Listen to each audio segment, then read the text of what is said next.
Assalamualaikum warahmatullahi wabarakatuh. Waalaikumsalam. Baiklah, berjumpa lagi bersama kami kelompok Holaligius. Kami akan membahas tentang produk kami dan kelompok kami adalah yang ada saya Muhammad Darmanto. Saya Adam Rahman. Saya Arya Putra Rurom. Saya Muhammad Iqbal.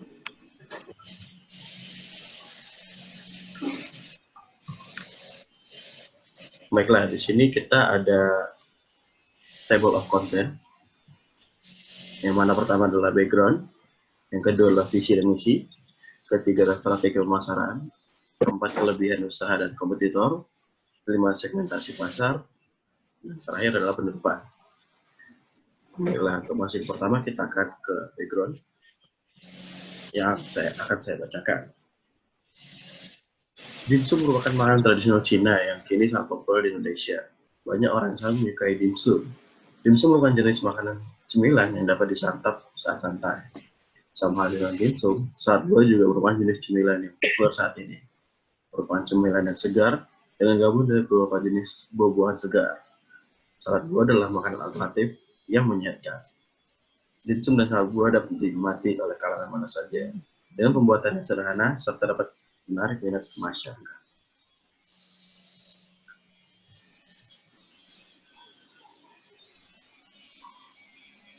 Selanjutnya visi misi akan dibacakan oleh Adam Rahman.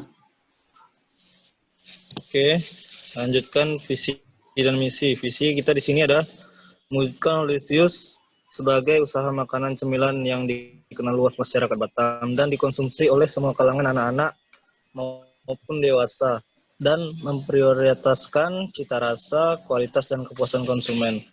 Misi kita di sini adalah yang pertama adalah dari bahan kualitas dan terjamin segar, sehat dan halal. Lalu yang kedua ada menarik minat konsumen dengan masakan yang sudah cukup terkenal. Kemudian yang ketiga kita punya melayani konsumen dengan etika yang baik.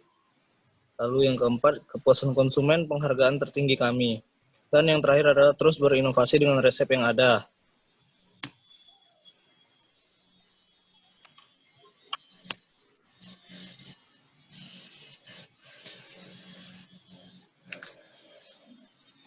Yang strategi pasar akan dilanjutkan oleh teman saya, Arya. Ya, saya lanjutkan strategi pasar. Yang pertama itu ada produk. Makanan dimsum dan salad buah yang kami tawarkan akan berbeda dari yang lain. Karena kami membuatnya dengan bahan-bahan yang segar dan tentunya tetap menjaga kualitas dan rasa agar tetap lezat dan dinikmati. Yang kedua, price atau harga. Dimsum ayam dan udang isi 5 pieces itu kami hargai Rp15.000. Untuk dimsum ayam dan udang isi 9 pieces kami hargai Rp25.000. Dan untuk salad buah kami hargai Rp15.000. Yang ketiga ada promotion. Holaligius memanfaatkan media sosial sebagai media promosi Holaligius seperti Instagram dan Facebook. Selanjutnya ada placement. Lokasi yang kami pilih untuk saat ini adalah rumah salah satu anggota kami yang di mana lokasinya strategis dan dekat dengan pusat kota, yaitu berada di daerah Tiban.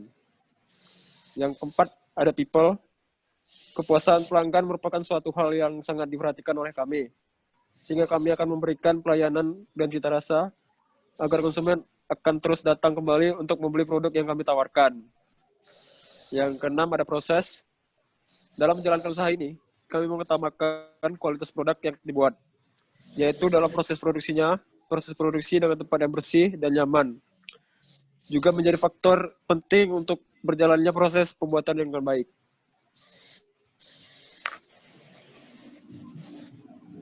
Tentunya ada kelebihan ide usaha kami. Akan dilanjutkan oleh Iqbal. Kelebihan ide usaha yang kami lakukan adalah yang pertama cita rasa yang berbeda, yang kedua porsinya yang besar, yang ketiga makanan tersebut adalah tren populer yang berasal dari luar negeri, Yang keempat, atau yang terakhir, makanan tersebut sehat. Kompetitor usaha. Adapun kompetitor usaha kami adalah dari skala kecil, yaitu pedagang makanan jalanan. Lalu lanjut, yaitu pedagang makanan online.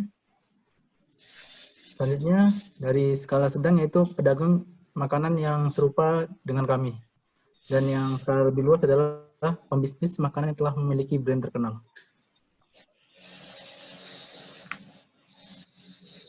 Segmentasi pasar. Yang pertama, segmentasi demografis. Dalam segmentasi ini, kami tidak hanya memasarkan kepada mahasiswa Politeknik Negeri Batam, tetapi juga seluruh masyarakat yang ada di Batam.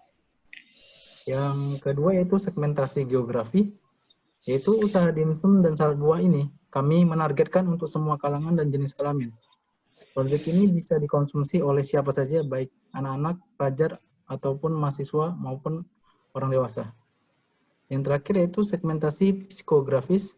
Produk ini bisa dinikmati mulai dari kalangan menengah ke bawah hingga menengah atas. Karena harganya yang relatif murah, mulai dari 15.000, konsumen sudah bisa menikmati dimsum dan salad buah ini. Lalu ada positioning.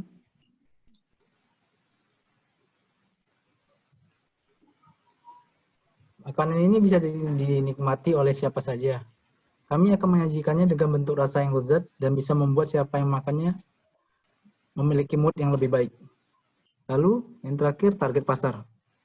Target pasar dari usaha ini adalah semua kalangan masyarakat Batam, baik dari kalangan menengah, bawah hingga menengah ke atas, karena makanan yang kita tawarkan relatif murah, bisa dijangkau, khususnya bagi pelajar maupun mahasiswa.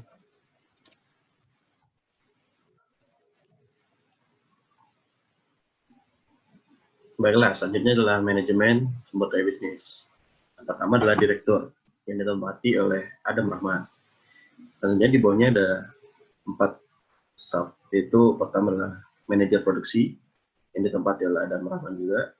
Yang kedua adalah manajer keuangan, yang ditempati oleh Muhammad Iqbal. Yang keempat adalah manajer pemasaran, yang ditempati oleh Arya Putra Kuto. Yang selanjutnya adalah manajer administrasi, yang ditempati oleh saya, Ati Munto. Selanjutnya di sini ada jabatan serta uraian tugas. Yang pertama adalah pimpinan, yang ditempati adalah Adam Rahman, dengan uraian tugas memimpin jalannya perusahaan, mengawasi tugas dari karyawan atau staf, menyetujui besarnya anggaran, dan memeriksa laporan keuangan. Dengan gaji per bulan yaitu 400.000. Selanjutnya adalah bagian pemasaran yang ditempati oleh Adam Rahman dengan uraian tugas melakukan perencanaan strategi pemasaran, perencanaan marketing research, melakukan identifikasi dan meramalkan peluang pasar dengan gaji per bulan yaitu 400.000. Selanjutnya bagian produksi yang ditempati oleh Muhammad Iqbal dengan tugas melakukan perencanaan dan organisasian jadwal produksi, mengawasi proses produksi, dan menentukan standar kontrol kualitas dengan gaji 400.000. Selanjutnya bagian keuangan yang ditempati oleh Arya Putra, melaksanakan pencatatan dan mengumpulkan data atau bukti transaksi dalam kegiatan perusahaan, bertanggung jawab serta mengatur pemasukan dan pengeluaran kas perusahaan, membukukan dan melakukan semua transaksi penerimaan dan mengeluarkan kas perusahaan, dan gaji per bulan sekitar 400.000. Yang terakhir adalah bagian administrasi dengan tugas mengawasi persediaan bahan baku dan memesan bahan baku yang dibutuhkan membuat agenda atau dengan gaji 400.000. Dari aspek keuangan, yaitu ini adalah strategi pendanaan usaha. Sumber dana usaha ini adalah investasi dari modal anggota masing-masing, yang dengan perhitungan 100.000 kali 4 anggota, sama dengan 400.000. Proyeksi keuangan secara ringkas dapat diberikan format sederhana perhitungan kelayakan usaha analisis secara finansial sebagai berikut. Sumber pendanaan, yaitu pertama adalah modal sendiri dengan jumlah total anggota adalah 4 orang. dengan biaya 100.000, jadi 4 dikali 100 sama dengan 400.000, dan totalnya 400.000. Kebutuhan pembiayaan dan modal investasi. Pertama adalah mesin blender dengan harga per unitnya 95.000. Kemudian adalah alat angkut motor yang harga per unitnya adalah 25 juta. Dan kemudian kulkas yang harga per unitnya 2 juta. Jadi jika total dari 3 alat tersebut dapatlah 27.095.000. Kemudian kebutuhan pembiayaan modal dan modal kerja. Yang pertama adalah bahan baku. Harga per unitnya yaitu 1.006.500. Dan kemudian persediaan bahan, harga per unitnya 300.000. Kemudian produk dalam proses 421.500. Dan uang kas ada sebesar 15.000. Dan akuntabel total adalah 1.728.500. Analisa biaya tidak tetap. Dari upah itu adalah min, dan biaya bahan baku di sebulan yaitu 110 box per bulan dengan jumlah 1.650. Analisa kelayakan usaha. Dengan metode non-discounted cash flow, payback period, total investasi net income plus depreciation kali 1 bulan, yaitu 230.500 kali 1 bulan. Akan mendapat hasil 2,2. Jadi dan investasi akan awal kembali dalam waktu 2 bulan 2 hari. Metode discounted cash flow sama dengan net present value, yaitu 230.500 dikurangi 5.000 dalam kurung 1 plus 0,1 tutup kurung 1 sama dengan 209,090. Karena NPV lebih besar daripada 0, maka rencana bisnis diterima.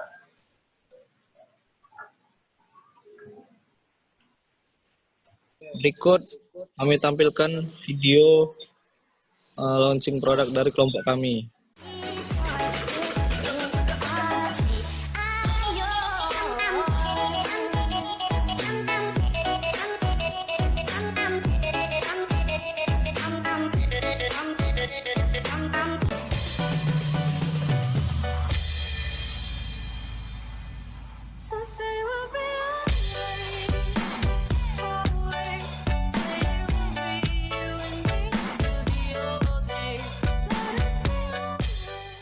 Baiklah, mungkin dari kami sekian. Terima kasih atas perhatiannya. Wassalamualaikum warahmatullahi wabarakatuh.